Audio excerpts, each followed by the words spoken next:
उसमें तो 10 मिनट ऊपर वाले की मेहरबानी थी, वरना 10 मिनट और हो जाते तो एम्स के डॉक्टरों ने कहा कि ब्लड लॉस, यहां मेरे रॉड मारी थी, तो डॉक्टरों ने कहा था कि 10 मिनट अगर और लेट हो जाते तो बचाना मुश्किल हो जाता। ये लिंचिंग सिखाई किसने? ये मत कभी समझिएगा कि कम्युनिटी के लिए मैं कह रहा हूं, नहीं, हरगिज नहीं। वो आम आदमी तो गांव में जाइए, यहां आप बैठ के बात करते हैं हिंदू मुस्लिम की, वो तो गांव में तो वो चचा ताऊ हैं, भाई भतीजा हैं, उनका एक दूसरे के बगैर काम नहीं चलता। लेकिन दिल्ली में बैठ के पूरे हिंदुस्तान के एक वर्ग का मैं प्रतिनिधित्व करूंगा, ये करने वाले अलगाववाद की दीवारें खड़ी करते हैं। आम आदमी अलग नहीं है, आम आदमी तो वो तो उनका तो एक दूसरे के बगैर साहब काम ही नहीं चल सकता। नहीं आरिफ साहब, लेकिन जो माहौल बताया जा रहा है, और आपने जैसे कहा कि आम आदमी नहीं, लेकिन चलिए कम्युनिटी लीडर कह लीजिए उनको आप।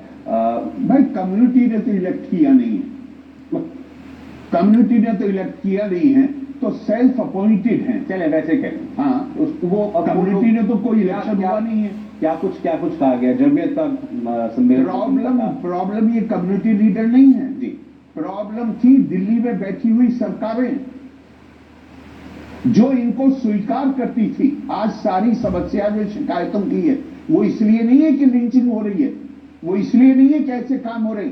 आज की सरकार उनको कम्युनिटी का रिप्रेजेंटेटिव मानने से इनकार कर देती, कहती अपनी बात करो। और कम्युनिटी भी उनको अपना तो पहले भी नहीं मानती थी साहब, लेकिन जब आप आपके पास साधन है, आप लोगों को इकट्ठा कर लीजिए। अब मैं आपको यहां क्यों, बाहर देख लीजिए, अपने पड़ोस में देख लीजिए, रिलीजियस पार्टीज ने आपके पड़ोस में जो मुल्क है आप ही का हिस्सा था, पहले आप ही का हिस्सा था ना, कोई आपसे अलग इथोस तो नहीं है। कभी किसी डेमोक्रेटिकली इलेक्टेड गवर्नमेंट को चलने नहीं दिया, इतनी स्ट्रीट पावर है उनके पास। लेकिन जब इलेक्शन लड़ते हैं तो इलेक्शन में उन्हें 5-10% से ज्यादा वोट कभी नहीं मिलते। कोई तो रीजन है इसका। तो इस स्थिति को समझने की कोशिश करनी चाहिए। लेकिन और एक बात मैं आपसे कहता हूं, कन्फ्यूशियस से उसके एक शागिर्द ने डिसाइपल ने सवाल किया, what is the essence of action, कर्म का मर्म क्या है? उसने जवाब दिया, सही शब्दों का चयन। वाह, तो उसने कहा कर्म से शब्दों का क्या मतलब है? तो कन्फ्यूशियस ने कहा कि अगर तुम कोई समस्या तुम्हारे सामने है और तुम उसको सही शब्दों में बयान नहीं कर सकते, तो इसका मतलब तुम समस्या की प्रकृति को, उसके नेचर को समझते ही नहीं हो।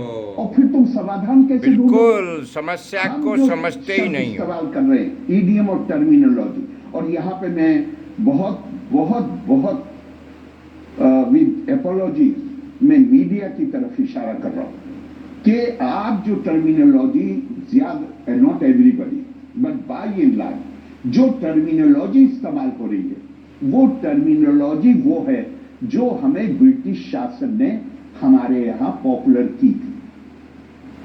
हम वो ये कहते थे कि भारत राष्ट्र नहीं है, ये विभिन्न समुदायों का समूह है। इसे हिंदू मुस्लिम, हिंदू मानिए इस संविधान के बनने के बाद महात्मा गांधी होते, वो हिंदू मुस्लिम एकता की बात करते, वो बात करते राष्ट्रीय एकता की।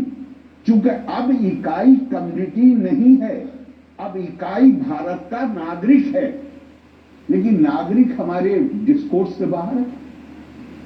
अफसोस की बात यह, हम अभी भी हिंदू मुस्लिम सिख ईसाई, अरे भाई जो आप इर्रेस्पेक्टिव ऑफ योर रिलीजियस, मैंने पहले आपसे कहा आप गौर से पढ़िए आर्टिकल 25 को, ये किसी ग्रुप का अधिकार नहीं है, इंडिविजुअल का अधिकार है। अगर फॉरेनर भी है हिंदुस्तान में कोई आया हुआ, उसका भी अधिकार। सब सही, मैं आपकी सारी बातों से सहमत हूं। अभी आपने जो कहा कि भारत, ये अंग्रेज कहा करते थे कि भारत एक राष्ट्र नहीं है, नेशन नहीं है, समूह है लोगों का, या राज्य में नहीं थे, अलग अलग समुदायों का।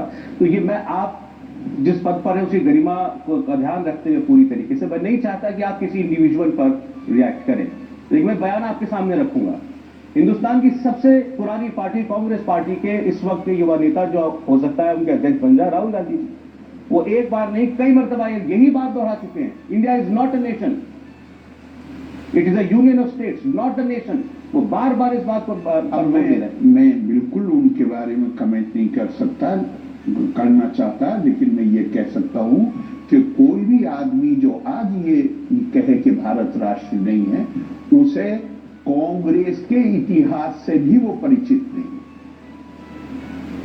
इसलिए कि जब मुस्लिम लीग ये कह रही थी, अंग्रेजों का दिया हुआ सबक दोहरा रही थी कि हम कौम नहीं है, कौमों का मजमुआ है, राष्ट्र नहीं है बल्कि विभिन्न राष्ट्र एक जगह हैं, तो कांग्रेस कह रही थी नहीं, हमारी धार्मिक आस्थाएं अलग हो सकती हैं, हमारी भाषाएं अलग हो सकती हैं, हमारे सांस्कृतिक मूल्य अलग हो सकते हैं, लेकिन हम एक राष्ट्र हैं। और भारत आज से नहीं, भारत को राष्ट्र इस कॉन्स्टिट्यूशन ने नहीं बनाया, ये तो सिर्फ 75 साल पुराना है। भारत में का जो सांस्कृतिक सफर है, सिविलाइजेशनल जर्नी, वो शुरुआत होती है ऋग्वेद से। एकम सद विप्रा बहुधा वदंती, सच्चाई एक है, हक एक है, उसको जानने वाले अलग अलग तरीके से बयान करते हैं। अथर्वा वेद में आता है जन्म विभ्रति बहुधा विवाचसम नाना धर्मानम, पृथ्वी सूक्त है अथर्वा वेद में, जिसमें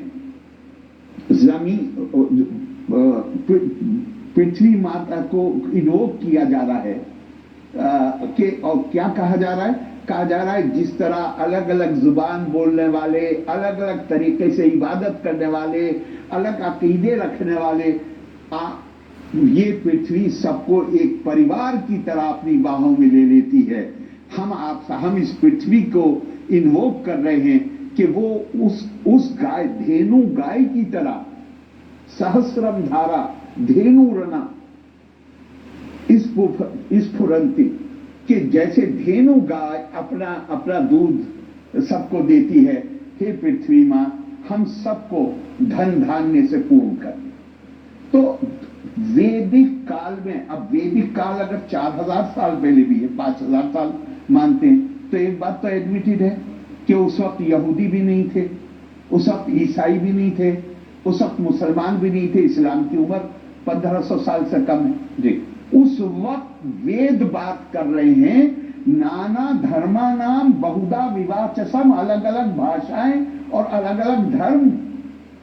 तो इसका क्या मतलब हुआ? इसका मतलब हुआ जो आज भी नजर आता है, किसी घर में देख लीजिए, दो भाई हैं, एक हनुमान जी के मंदिर जाता है, एक शिव जी के मंदिर जाता है, दोनों लड़े आपस में। दो बहनें, एक सैटरडे को व्रत रखती है, एक फ्राइडे को रखती है, इनमें लड़ाई होनी चाहिए या अलग हो जानी?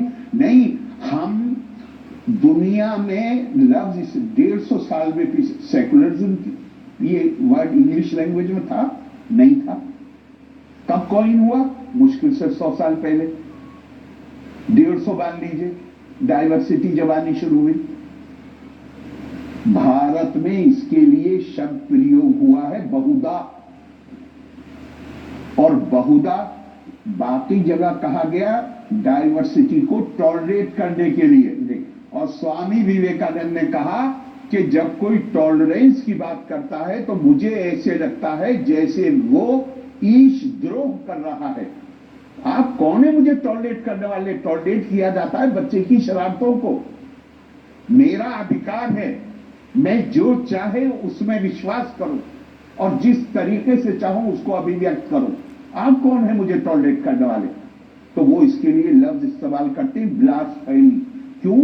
क्योंकि भारत की परंपराएं स्वीकार्यता की परंपराएं हैं, आदर की परंपराएं हैं, सम्मान की परंपराएं हैं, और हम ये मानते हैं जो स्वामी विवेकानंद ने कहा पार्लियामेंट ऑफ रिलीजन में, रुचिनाम वैचित्रिया दिर्जु कुटिल दानपज्जुषाम निर्णाम एको गम्यस्तोमसी पैसा मर्णवी। हे प्रभु, जिस तरह विभिन्न नदी, नाले, चश्मे अपने अपने स्रोतों से निकलकर आखिर में जाकर सागर में मिल जाते हैं, हे प्रभु हम इंसान, कुरान हकीम में आयत है कुल कुल्लुन यामलु अला शाकिलती, इंसान वो करता है जिस फितरत पे कुदरत ने उसे पैदा किया।